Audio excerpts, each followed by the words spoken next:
Hey guys, welcome back. അപ്പോൾ സാംസങ്ങിൻ്റെ Galaxy S25, അതുപോലെ തന്നെ അതിൻ്റെ പ്രീവിയസ് മോഡലായിട്ടുള്ള S24, ഇതിലേത് വാങ്ങണം? കാരണം ഇപ്പോൾ S25 ഇറങ്ങിയതിന് ശേഷം അതിൽ കാര്യമായിട്ടുള്ള വ്യത്യാസമൊന്നുമില്ല, നിങ്ങൾക്ക് ഓൾറെഡി അറിയാം.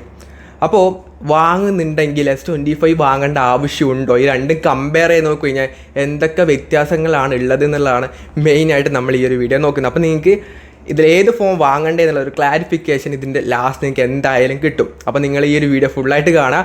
അതുപോലെ തന്നെ നമ്മുടെ ചാനൽ 8,000 സബ്സ്ക്രൈബേഴ്സ് ആവാൻ ഇനി ഒരു 100 സബ്സ്ക്രൈബേഴ്സ് പോലും വേണ്ട. അതുകൊണ്ട് തന്നെ സബ്സ്ക്രൈബ് ചെയ്ത് സപ്പോർട്ട് ചെയ്ത് ഞാൻ വലിയൊരു ഉപകാരമാകും. അപ്പം വീഡിയോ ഇഷ്ടപ്പെടുവാണെങ്കിൽ മാത്രം സബ്സ്ക്രൈബ് ചെയ്യുക. അപ്പോൾ ആദ്യം തന്നെ രണ്ട് ഫോണിൻ്റെ പ്രൈസ് റേഞ്ച് തന്നെ പറയാം. ഇപ്പോൾ S24 ഒരു വർഷം മുമ്പ് ഇറങ്ങിയതുകൊണ്ട് തന്നെ പ്രൈസ് ഇടയ്ക്കിടയ്ക്ക് മാറി വരും. അല്ലെങ്കിൽ ഓഫർ ടൈമിൽ ഒരു പ്രൈസ് ആയിരിക്കും, ഇപ്പോൾ ഒരു പ്രൈസ് ആയിരിക്കും.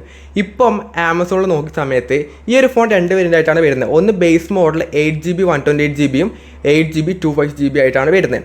അതിൽ 128GB വേരിയൻ്റെ പ്രൈസ് ഇപ്പം ആമസോണിൽ നോക്കിയ സമയത്ത് 650 രൂപയായിട്ടാണ് കാണിക്കുന്നത്. ചിലപ്പം പിന്നീട് പ്രൈസ് മാറി വന്നേക്കാം. പക്ഷേ ഇപ്പം സ്റ്റിൽ ഞാൻ ഈ വീഡിയോ എടുക്കുന്ന സമയത്ത് അതാണ് ഈ ഒരു ഫോണിൻ്റെ പ്രൈസ്. ഹയർ വേരിയൻ്റ് 256GB സ്റ്റോറേജിൻ്റെ പ്രൈസ് എന്ന് പറഞ്ഞാൽ 60,000 രൂപയായിട്ടാണ് ആമസോണിൽ ഇപ്പോൾ ഉള്ളത്. അതുപോലെ തന്നെ S25 രണ്ട് വേരിയൻ്റ് ആയിട്ട് വരുന്നുണ്ട്. 12GB 256GB 12GB 512GB ആയിട്ടാണ് വരുന്നത്.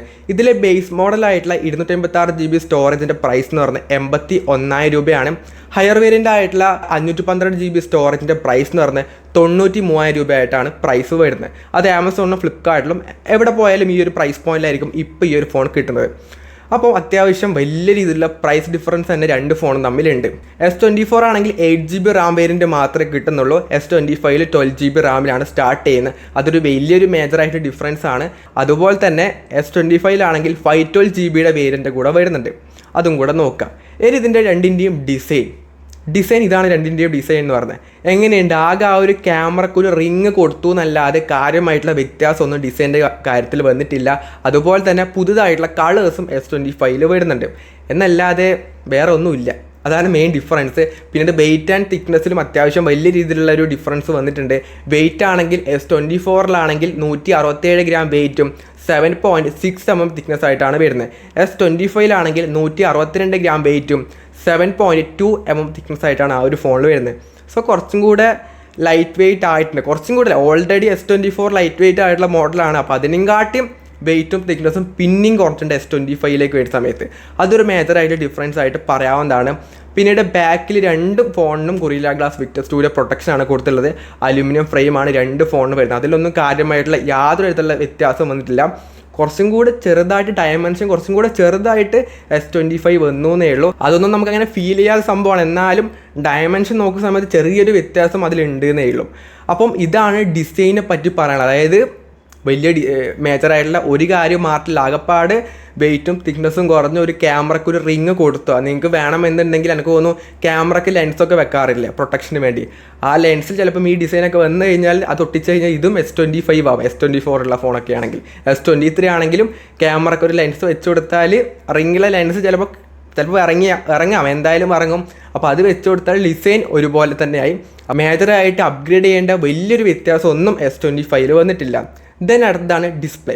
S24 6.2 ഇഞ്ച് വരുന്ന ഡൈനാമിക് AMOLED 2X ഡിസ്പ്ലേ ആണ് വരുന്നത്.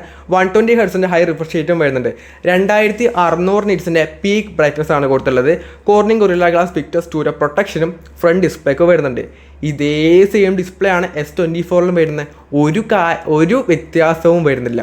ചെറിയ രീതിയിലുള്ള ഒരു ബെസൽ കുറഞ്ഞു, അതൊന്നും കാര്യമായിട്ട് നമുക്കങ്ങനെ തോന്നൂല നോക്കുന്ന സമയത്ത്. അങ്ങനെ മേജറായിട്ടുള്ള ഒരു ഡിഫറൻസും ഇല്ല. ഏതാണോ പഴയ S24 ഉണ്ടായ സെയിം ഡിസ്പ്ലേ അല്ലെങ്കിൽ S23 തൊട്ട് ഡിസ്പ്ലേയിൽ S23 ഡിസ്പ്ലേയുടെ സൈസ് കൂടിയിട്ടുണ്ട് S24 വരുന്ന സമയത്ത്. അപ്പം S24 S25 തമ്മിൽ മേജറായിട്ടുള്ള ഒരു ഡിഫറൻസും ഡിസ്പ്ലേയുടെ കാര്യത്തിലില്ല. ഡിസ്പ്ലേ ഒന്നും ഇനി അതിൽ ബെറ്റർ ഉണ്ട് എന്നൊന്നും പറഞ്ഞിട്ട് വാങ്ങേണ്ട ആവശ്യമില്ല. ഡിസ്പ്ലേ സെയിം ആണ്. ദെൻ അടുത്താണ് ക്യാമറ. രണ്ട് ഫോണിലും 50 MB പ്രൈമറി ക്യാമറയാണ് വരുന്നത്. സെയിം സെൻസറാണ്, ഒരു വ്യത്യാസമൊന്നും അതിൽ വരുന്നില്ല. 12 MB അൾട്രാ വൈഡ് ആംഗിൾ ക്യാമറയും വരുന്നുണ്ട്.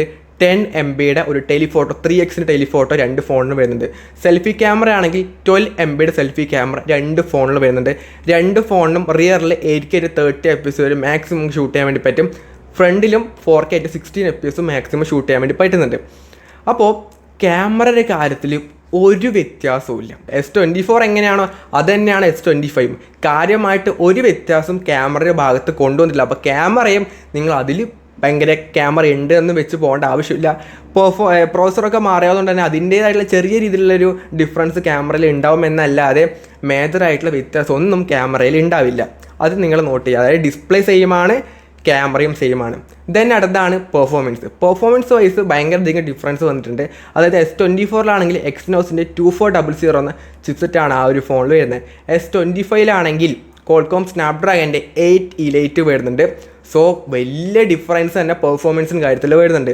ഇപ്പം S24 ആൻറ്റു സ്കോറൊക്കെ പറയുകയാണെങ്കിൽ അറൗണ്ട് ഒരു 1.5 മില്യൺ ആ റേഞ്ച് മാത്രമേ കിട്ടുന്നുള്ളൂ. S25 അറൗണ്ട് ഒരു 2.5 മില്യൺ ആ റേഞ്ചൊക്കെ തന്നെ അതിന് കിട്ടുന്നുണ്ട്. സോ നിങ്ങൾക്ക് ഏകദേശം ഒരു പെർഫോമൻസിൻ്റെ ഒരു മനസ്സിലായിട്ടുണ്ടാവുമല്ലോ. ഏറ്റവും ടോപ്പ് ലെവൽ പെർഫോമൻസ് S25 കിട്ടും. അതുകൊണ്ട് തന്നെ പെർഫോമൻസിൻ്റെ കാര്യത്തിൽ വലിയൊരു വേരിയേഷൻ തന്നെ വന്നിട്ടുണ്ട്. രണ്ട് ഫോണിലും LPDDR5X RAM USF 4.0 സ്റ്റോറേജാണ് വരുന്നത്. അതിലൊന്നും യാതൊരു തരത്തിലുള്ള ഡിഫറൻസും വന്നിട്ടില്ല. പിന്നെ രണ്ട് ഫോണിലും 7 വർഷത്തേക്കുള്ള ആൻഡ്രോയിഡ് അപ്ഡേറ്റും രണ്ട് ഫോണിലും കിട്ടുന്നുണ്ട്. സോ അപ്ഡേറ്റിൻ്റെ കാര്യം ആലോചിച്ചിട്ടും ഡോണ്ട് വറി, രണ്ടിലും സെയിം ആയിട്ട് തന്നെ വരുന്നുണ്ട്. ബാറ്ററി ആണെങ്കിൽ രണ്ട് ഫോണിലും 4000 mAh ബാറ്ററി, 25 വാട്ടിൻ്റെ വയർഡ് ചാർജിങ്, 15 വാട്ടിൻ്റെ വയർലെസ് ചാർജിങ്, 4.5 വാട്ടിൻ്റെ റിവേഴ്സ് വയർലെസ് ചാർജിങ്ങും സെയിം ആയിട്ട് രണ്ട് ഫോണിൽ വരുന്നുണ്ട്. രണ്ട് ഫോണൊന്നും ചാർജറും കാര്യങ്ങളൊന്നും കിട്ടത്തില്ല, കേബിൾ മാത്രമേ കിട്ടുള്ളൂ.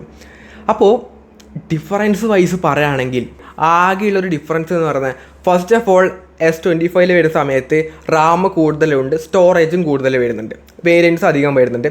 8GB 12GB ആയിട്ട് വന്നിട്ടുണ്ട്. പിന്നീട് ഡിസൈൻ്റെ കാര്യത്തിൽ ക്യാമറ റിങ് വന്നു, കളർ ഡിഫറൻസ് ഉണ്ട്, ഒരുപാട് പുതിയ കളേഴ്സ് ഉണ്ട് എന്നല്ലാതെ വേറെ ഡിഫറൻസ് ഒന്നും ഡിസൈൻ്റെ ഭാഗത്ത് വരുന്നില്ല. പിന്നീട് പ്രോസസ്സർ മാറി നല്ല പെർഫോമൻസ് ഉള്ള ചിപ്സെറ്റാണ് ഇപ്പം S25 വരുന്നത്. പിന്നീട് പുതുതായിട്ടുള്ള ഒരുപാട് AI ഫീച്ചേഴ്സ് S25 കിട്ടും. കഴിഞ്ഞ വർഷം S24 ഇറങ്ങുന്ന സമയത്ത് ഒരുപാട് AI ഫീച്ചേഴ്സ് ഉണ്ടായിരുന്നു. പക്ഷേ അതൊക്കെ S23 അപ്ഡേറ്റിന് ശേഷം അതിലൊക്കെ കിട്ടിയിട്ടുണ്ടായിരുന്നു. അപ്പോൾ അതുപോലെ S25 ഫീച്ചേഴ്സ് S24 കിട്ടാനുള്ള ചാൻസ് വളരെയധികം കൂടുതലാണ്. പക്ഷേ ഇതുവരെ കിട്ടിയിട്ടില്ല. കിട്ടിയിട്ടുണ്ടെങ്കിൽ അതൊരു ഡിഫറൻ്റ് ആയിട്ട് കാണേണ്ട ആവശ്യമില്ല, രണ്ട് ഫോണിലും കിട്ടുന്നുണ്ട്. സോ ഇത്ര മാത്രമേ ഡിഫറൻസ് വരുന്നുള്ളൂ. അപ്പോൾ S24 വാങ്ങണോ S25 വാങ്ങണം? എൻ്റെ ഒരു ഒപ്പീനിയനിൽ നിങ്ങൾക്ക് മെയിനായിട്ട് പെർഫോമൻസ് ഓറിയൻറ്റഡ് ആയിട്ട് നിങ്ങൾ ഗെയിമൊക്കെ കളിക്കാനാണ് വാങ്ങുന്നുണ്ടെന്നുണ്ടെങ്കിൽ S25 എടുത്തു. കാരണം നല്ലൊരു പെർഫോമൻസ് ആ ഒരു ഫോണിൽ കിട്ടുന്നുണ്ട്.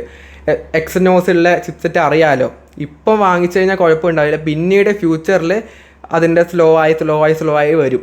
അപ്പോൾ അതുകൊണ്ട് തന്നെ സ്നാപ്ഡ്രാഗൺ എടുക്കുന്നതാണ് കുറച്ചും കൂടെ ബെറ്റർ പെർഫോമൻസ്. അല്ലാതെ നിങ്ങൾക്ക് അങ്ങനെ വലിയ ഇതിലുള്ള പെർഫോമൻസ് ഒന്നും വേണ്ട, നോർമലായിട്ടുള്ള യൂസാണ്, ക്യാമറ അങ്ങനെയുള്ള ബാക്കി എല്ലാ കാര്യങ്ങളും വേണമെന്നുണ്ടെങ്കിലും ഇത്രയും പൈസ കൊടുത്തിട്ട് ആ ഫോൺ വാങ്ങേണ്ട ഒരു ആവശ്യമില്ല. 81,000 രൂപ കൊടുത്തിട്ട് വാങ്ങേണ്ട ആവശ്യമില്ല. 60,000 രൂപയുടെ ഫോൺ വാങ്ങിച്ചാൽ അതാണ് വർത്ത്. പെർഫോമൻസ് വേണമെന്നുണ്ടെങ്കിൽ നിങ്ങൾ S24 എടുക്കണ്ട, S25 തന്നെ എടുത്തോ. പെർഫോമൻസ് അങ്ങനെ വേണ്ട എന്നുണ്ടെങ്കിൽ മറ്റെടുക്കുന്നതിന് കുറച്ചും കൂടെ ബെറ്റർ ആയിട്ടുള്ള ഒരു ഓപ്ഷൻ എന്ന് പറഞ്ഞത്. അപ്പോൾ നിങ്ങളുടെ ഒപ്പീനിയൻ എന്തായാലും താഴെ കമൻറ്റ് ചെയ്യാം. അപ്പം ഈ ഒരു വീഡിയോ യൂസ്ഫുൾ ആണെങ്കിൽ ലൈക്ക് ചെയ്യുക, ഷെയർ ചെയ്യുക, സബ്സ്ക്രൈബ് ചെയ്യുക. So it's your friend Abhinav signing off. By.